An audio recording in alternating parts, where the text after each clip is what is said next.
these type of things that help keep you training, motivate you daily to train and get better, right? Maybe it's the next belt.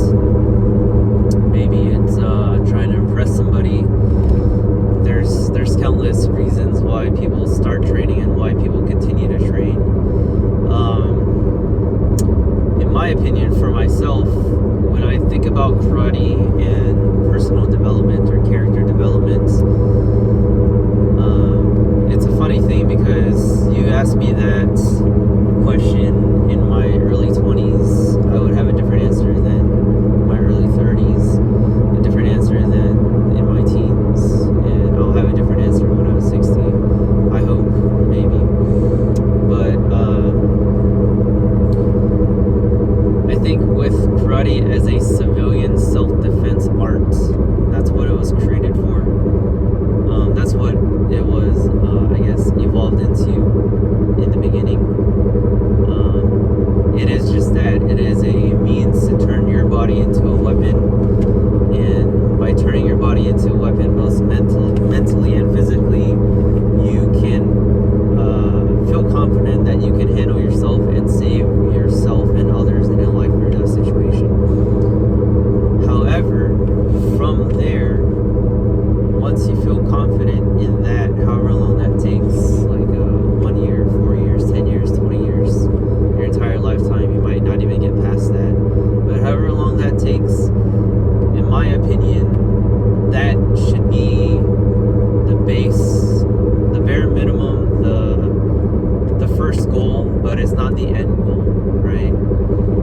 And for me, martial arts is a way for me to connect with other people. It's a way for me to connect with my past. It's a way for me to continue on a tradition, continue on a spark or a fire that existed before me and will exist after me, right? And that means the development of my character should represent what it should represent what I want this art to represent, right? So that means I don't drink, I don't smoke, I eat healthy, I live a healthy life, I help others, I put others before me,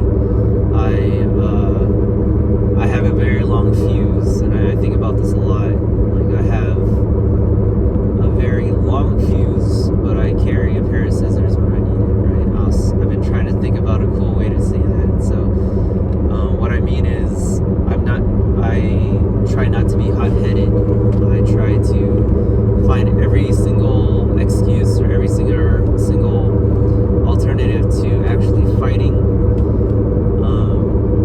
But if the situation arises where it's either I'm gonna die, my family's gonna die, if I don't fight, then it should be an instantaneous switch that flips on, right?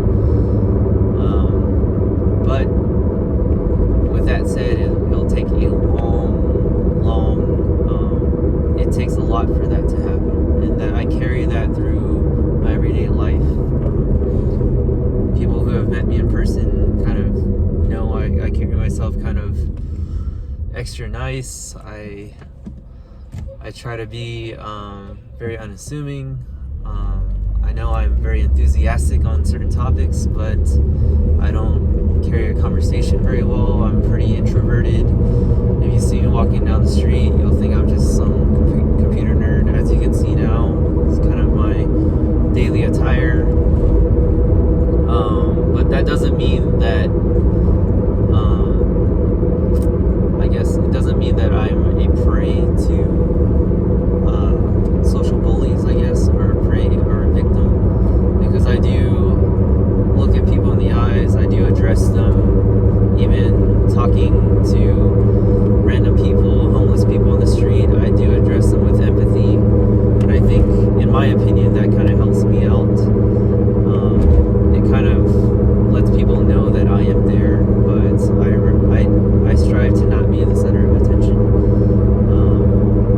But that's my way of carrying myself as a karateka, as a practitioner of martial arts, and in the dojo, whatever I'm practicing or training, I carry it by not taking advantage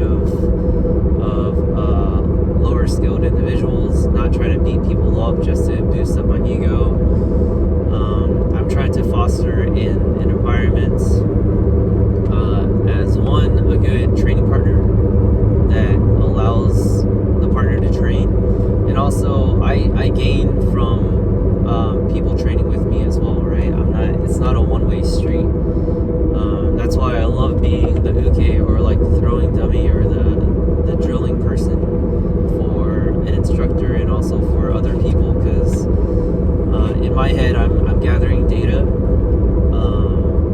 I'm gathering how a technique works. I'm gathering how the person moves. I'm gathering how smooth the other person is, how rigid the other person is, and it's just helping develop me as a martial artist, as a human being, and it helps me teach others better too, because I am in a position of an instructor, and that means the more I learn, the more I'm able to connect with people and create analogies. It allows me to teach better and bridge gaps and create connections for them, right? Because people don't all process the same information the same, right? So the more I can make it relatable to each individual, the better it is for them to learn, and the better it is for the growth of the arts, development of karate as a whole. Because probably the biggest thing, especially in karate, that is a detriment to it is, like, most instructors, they feel like they're holding on to this knowledge power thing, the power of knowledge, and therefore if they feel like if they lose that knowledge, they lose that power, right? But if you think about everyone coming up together, that means the only way now is to go up together, right? To increase everyone's knowledge as a collective. And that translates over to outside the dojo as well, right? We are human beings on the same planets in the same universe, trying to struggle and kind of walk our way through life, whatever that means. So the more empathetic, the more you can understand other human beings, and I understand them through martial arts and a martial arts lens, because it's a martial arts channel. The more you can connect to them and kind of feel for them as well. On the combative side, so let's take a U-turn. On the combative side, I see this a lot in the other art that I train, Brazilian Jiu-Jitsu. Jitsu versus Do, and I've talked about this with a lot of people, so it's kind of redundant now, but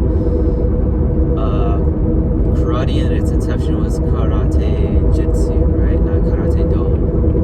And the difference between jitsu and do is jitsu is techniques. The literal translation, jitsu is techniques, do is the way. But I always felt like you need to have the technique squared away before you turn that thing into a way. So to clarify, the Gracies, that's a very famous last name. The Gracies started Jiu-Jitsu in Brazil when they learned Judo from Mitsuda Maeda, a Japanese guy that went to Brazil. But they were known kind of like a gang, or they're kind of rough, right? So they would pick fights, they would kind of prove themselves, and this was all 50s, 60s, 70s, 80s in Brazil. But those guys now, let's say those guys were hardcore fighters, amazing athletes, amazing practitioners of that style of combat. Those guys now are kind of mellowing out as they get into their 60s and their 70s. They're kind of thinking of Jiu-Jitsu as more of as a vehicle to understand people, and vehicle to spread the art. And they're always talking about peace and love nowadays, but back in the day, they had to kind of use the art brutally to kind of prove their point. And that's kind of what I feel is a good representation, or that translates over to the karate world as well. You need to have the self-defense. You need to have the confidence to take care of yourself and your family before everybody into a path for character development, right? And that doesn't mean that you don't develop character in training 5 hours in one day or doing 1,000 punches and setting these like physical goals for yourself. You are developing your character, you're developing a strong mind, but mental fortitude and stuff like that. But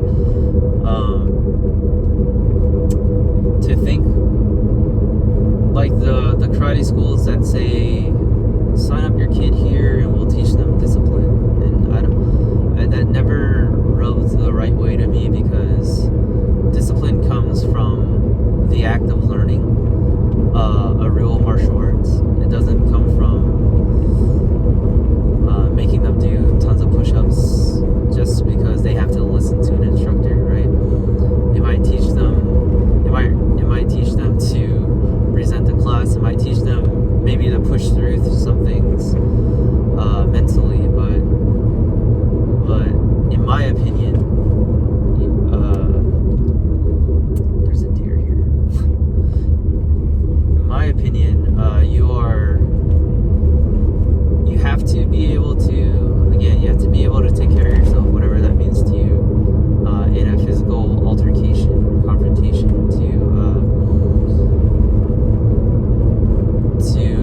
to come out the other side as like that happy,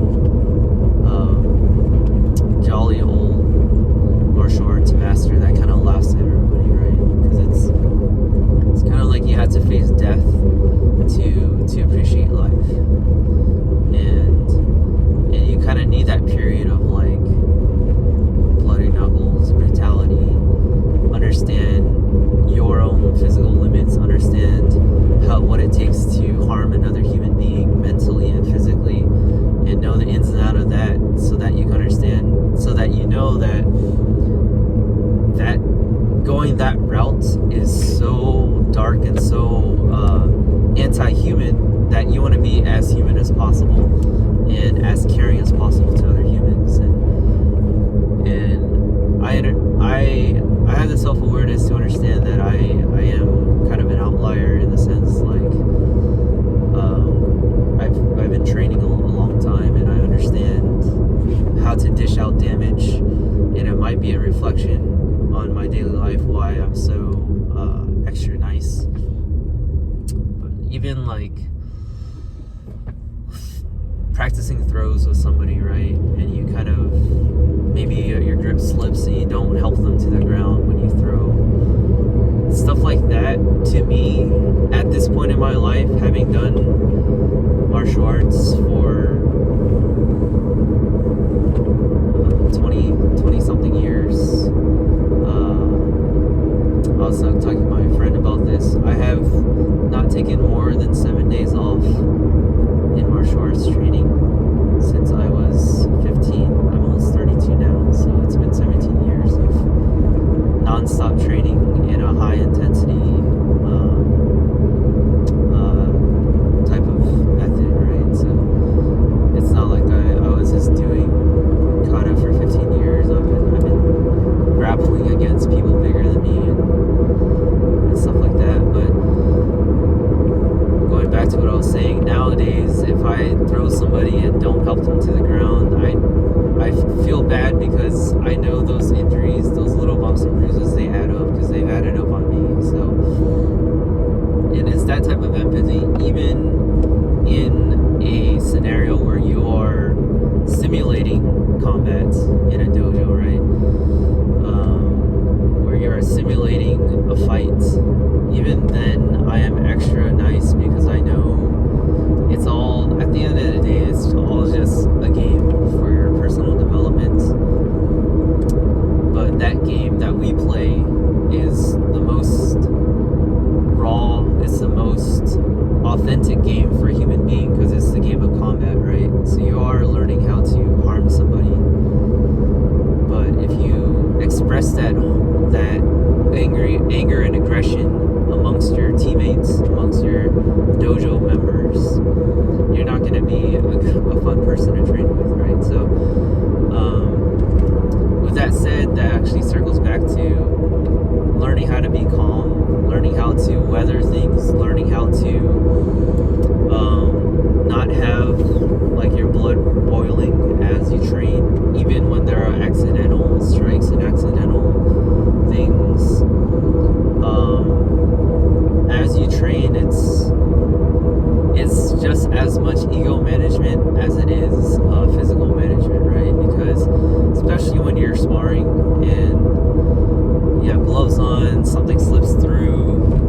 clocked in the head, you get rocked a little bit, you hear that little ringing in your eye, in your ears, you're a little dizzy, and you really just, you want to just turn it on and just start throwing hands. And it's every single one of those exchanges are a lesson that you can take to real life about keeping a calm head, taking a deep breath, learning breath control, learning how to fight under stress or push through things under stress without ramping up your own stress, right? And those are lessons that you learn throughout life, but also through every single one of my sparring segments, right? Like spar 5 minutes or roll 5 minutes. There are, no joke, maybe 5 to 10 to 15 life lessons you could take from each transition, each encounter. Like not pushing through a solid object, right? When there are barriers in there, finding your way around things. When you're under stress, take a deep breath. When you're in a bad position, be calm. When you're in a good position, take advantage of it. When you're dominating the fight, when you're dominating the situation, it's time to capitalize on that, right? And these are all things you can read in like a business